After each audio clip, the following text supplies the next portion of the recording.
चरित्रहीन स्त्री होती है या पुरुष? राधे राधे, जय श्री कृष्णा। प्रिय मित्रों, एक बार पुनः स्वागत है आप सभी दर्शक बंधुओं का आपके अपने चैनल दर्पण ज्ञान गागर यूट्यूब चैनल में। प्रिय दर्शक बंधुओं, आज आपके समक्ष हम बहुत ही ज्ञानवर्धक व प्रेरणादायक कहानी लेकर के हाजिर हुए हैं। प्रिय मित्रों, आज आप इस कहानी में जानेंगे कि चरित्रहीन स्त्री होती है या पुरुष। आज की इस वीडियो में आप सभी के लिए ये बातें हम विस्तार रूप से बताने वाले हैं, इसलिए प्रिय बंधुओं हमारी वीडियो की समाप्ति तक अवश्य बने रहें ताकि आपको संपूर्ण जानकारी प्राप्त हो सके। और प्रिय दर्शक बंधुओं, यदि आपने अभी तक हमारे चैनल को सब्सक्राइब नहीं किया है तो प्लीज आप हमारे चैनल को अभी सब्सक्राइब कर लें, वीडियो को लाइक करें, अच्छे कमेंट करें और बेल आइकन ऑन कर लें ताकि आने वाली वीडियो की नोटिफिकेशन सबसे पहले आपको प्राप्त हो सके और प्रिय दर्शक बंधुओं आप उसका लाभ उठा सकें। तो आइए प्रिय मित्रों, आपका अधिक समय नष्ट ना करते हुए देखते हैं इस प्रसंग की ओर। प्रिय मित्रों, इस कहानी को आप पूरी व अंत तक अवश्य सुनिएगा। तो आइए प्रिय दर्शक बंधुओं, आपका अधिक समय बर्बाद ना करते हुए देखते हैं इस प्यारी कहानी की ओर। प्रिय मित्रों, एक समय की बात है, भगवान कन्हैया और अर्जुन टहल रहे थे। तभी अर्जुन भगवान कृष्ण से कहते हैं कि हे माधव, आज मैं आपसे एक बात पूछना चाहता हूँ। तभी भगवान श्री कृष्ण बोले कि हे अर्जुन, तुम्हारे मन में क्या जिज्ञासा है, क्या प्रश्न है, निसंकोच पूछिए, क्या पूछना चाहते हो। कि हे केशव, आज मैं जो आपसे प्रश्न पूछना चाहता हूँ वो प्रश्न इस प्रकार है कि इस समस्त संसार में चरित्रहीन स्त्री होती है या कि पुरुष। प्रिय मित्रों, जैसे ही अर्जुन भगवान श्री कृष्ण से ये प्रश्न पूछते हैं तो भगवान श्री कृष्ण अर्जुन से कहते हैं कि हे अर्जुन, आपको आज किसी ने कुछ कहा है क्या, या फिर आपने कुछ देखा है? तो प्रिय मित्रों, अर्जुन कहते हैं कि नहीं प्रभु, मैं तो आपसे ऐसे ही जानना चाहता हूँ। तब भगवान श्री कृष्ण अर्जुन से कहते हैं तो तुम मुझसे ऐसा विचित्र प्रश्न क्यों पूछ रहे हो? फिर अर्जुन भगवान श्री कृष्ण से कहते हैं कि हे प्रभु, ऐसी कोई बात नहीं है, बस मैं आपसे ये जानना चाहता हूँ कि चरित्रहीन स्त्रियां होती हैं या पुरुष। तो प्रिय मित्रों, फिर से भगवान श्री कृष्ण अर्जुन से कहते हैं कि अर्जुन, मुझे दिख रहा है कि तुम इस बात को लेकर बहुत चिंतित हो और ये तुम्हारे मुख पर स्पष्ट झलक रहा है, इसलिए तुम मुझे सारी बातें खुलकर बताइए।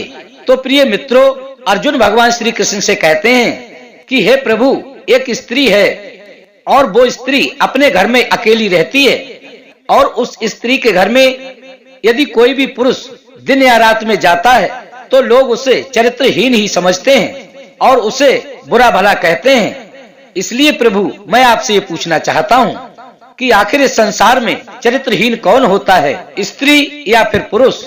तो प्रिय दर्शक बंधुओं, इसके बाद भगवान श्री कृष्ण अर्जुन से कहते हैं कि हे पार्थ, यदि ऐसी बात है तो मैं तुम्हारे इस प्रश्न का जवाब अवश्य ही दूंगा।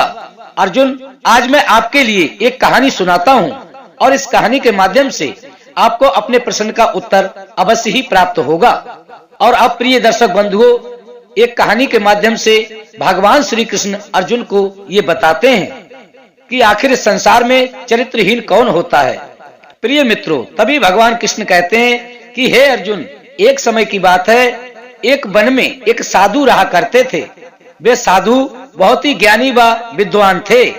वे साधु वन में बैठे बैठे भगवान की भक्ति किया करते थे। तो प्रिय मित्रों, एक दिन की बात है, भगवान श्री कृष्ण कहते हैं उन विद्वान साधु महाराज जी के पास एक स्त्री आती है और वो स्त्री आकर उन विद्वान साधु से कहती है कि हे मुनिवर, इस वन के निकट में जो नगर है उस नगर से आई हूँ और मैं आपको निमंत्रण देना चाहती हूँ।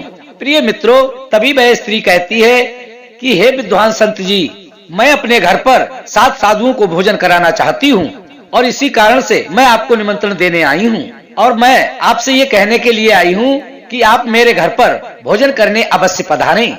तो प्रिय मित्रों, जैसे ही वह स्त्री उस विद्वान साधु को स्वयं अपने मुख से निमंत्रण देती है तो वह विद्वान साधु उस स्त्री से कहते हैं कि हे पुत्री, तुम स्वयं चलकर मुझे निमंत्रण देने को आई हो तो मैं तुम्हारे इस निमंत्रण को स्वीकार करता हूँ और मैं तुम्हारे घर भोजन करने के लिए अवश्य ही आऊंगा।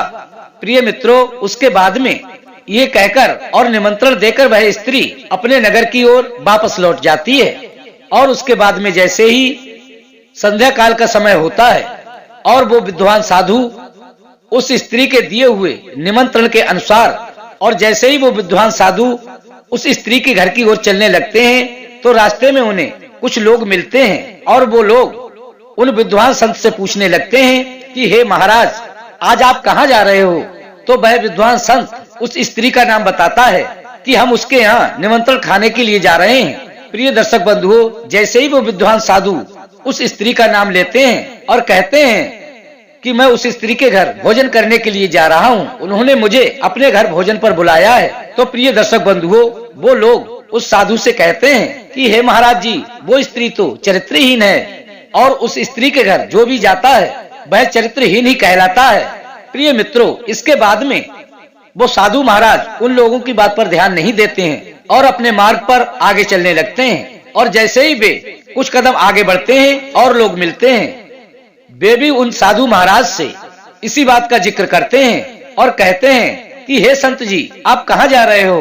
तो प्रिय दर्शक बंधुओं, वो संत जी उन लोगों को भी निमंत्रण वाली बात बताते हैं और कहते हैं कि मैं वहाँ भोजन करने के लिए जा रहा हूँ। तो प्रिय दर्शक बंधुओं, वो लोग साधु महाराज जी से कहते हैं कि नहीं महाराज जी, आप उस स्त्री के घर मत जाइए, क्योंकि वो स्त्री एक बदचलन स्त्री है, एक चरित्रहीन स्त्री है, इसलिए हे प्रभु आप उसके घर मत जाइएगा। परंतु प्रिय दर्शक बंधुओं, वो संत जी की भी बात नहीं सुनते हैं और अपने द्वारा दिए हुए वचन को याद करके आगे चलने लगते हैं और चलते चलते उस स्त्री के घर पहुंच जाते हैं। और जैसे ही उसके घर पर पहुंचने पर उसके मुख्य द्वार पर आवाज लगाते हैं तो वह स्त्री अपने घर से बाहर निकलकर आती है और उन साधु महाराज जी को देखकर अति प्रसन्न होती है और उन साधु महाराज जी के चरण स्पर्श करने के बाद उन्हें अपने घर में अंदर ले जाती है। और जैसे ही प्रिय मित्रों वो साधु अंदर आते हैं तो वो स्त्री उनके लिए एक सुंदर सा आसन लगा देती है और उस आसन पर विराजमान करती है।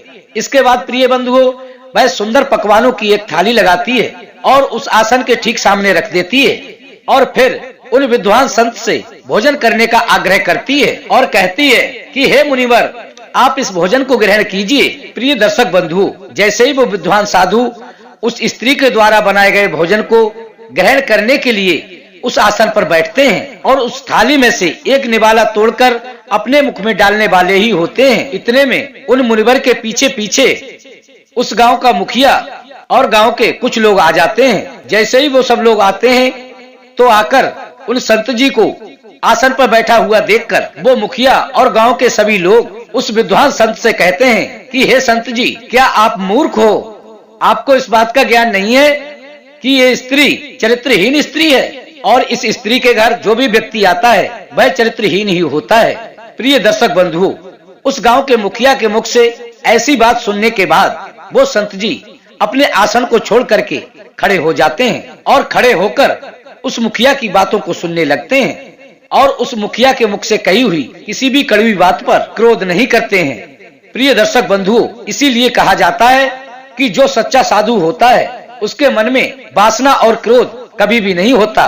प्रिय बंधुओं, जैसे ही वो मुखिया अपनी कड़वी बातों को जोर जोर से बोलने लगता है और उस स्त्री के बारे में उल्टी सीधी बातें करने लगता है तो वो विद्वान साधु उस मुखिया के एक हाथ अपने हाथ से पकड़कर अपनी कांख में दबा लेता है और फिर उस मुखिया से कहता है कि हे मुखिया जी, अब आप एक काम कीजिए, मैंने आपके एक हाथ को अपने हाथ से पकड़कर कांख में दबा रखा है, लेकिन मुखिया जी अब आप अपने एक हाथ से ताली बजाइए। प्रिय दर्शक बंधुओं, जैसे ही वो विद्वान संत उस मुखिया से इस बात को कहते हैं तो वो मुखिया विद्वान संत से कहता है कि हे महाराज, ऐसा कैसे संभव है? एक हाथ से ताली कैसे बज सकती है? क्योंकि आपने मेरा एक हाथ तो अपनी कांख में दबा रखा है और भला एक हाथ से ताली कैसे बज सकती है? तो प्रिय दर्शक बंधुओं, वो विद्वान संत कहते हैं कि मूर्ख मुखिया, कि मैं तुझे इसी बात को समझाने की कोशिश कर रहा हूँ, अर्थात तुम सभी अज्ञानियों को समझाने जा रहा हूँ, क्योंकि मुखिया जी कभी भी एक हाथ से ताली नहीं बजती है। ठीक उसी प्रकार बिन पुरुष के कोई स्त्री चरित्रहीन नहीं होती है। और प्रिय दर्शक बंधुओं, ये बात परम सत्य है, कोई भी स्त्री अपने आप चरित्रहीन नहीं बनती है, इसमें एक पुरुष की भी बराबर की भागीदारी होती है। उसके चरित्रहीन होने में एक पुरुष भी बराबर का भागीदार होता है।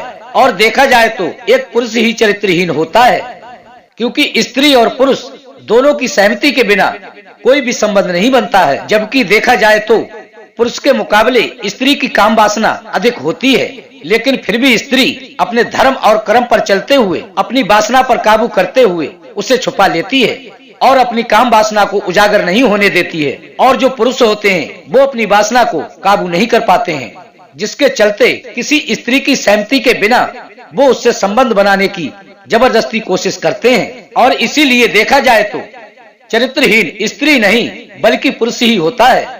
स्त्री को चरित्रहीन बनाने में पुरुष का पूरा हाथ होता है। प्रिय दर्शक बंधुओं, हमारी कहानी का उद्देश्य आप सभी की भावनाओं को ठेस पहुंचाना नहीं है, परंतु आपको एक सत्य और कड़वी बात का ज्ञान देने के लिए इस कहानी में आज हमने आपको ये सारी बातें बताई हैं। तो प्रिय दर्शक बंधुओं, हम उम्मीद करते हैं आप सभी के लिए हमारी ये छोटी सी ज्ञानवर्धक कहानी अवश्य ही पसंद आई होगी। प्रिय मित्रों, यदि हमारी कहानी पसंद आई हो तो वीडियो को लाइक करें, सुंदर सुंदर कमेंट करें और अपने सगे संबंधियों तक शेयर अवश्य करें।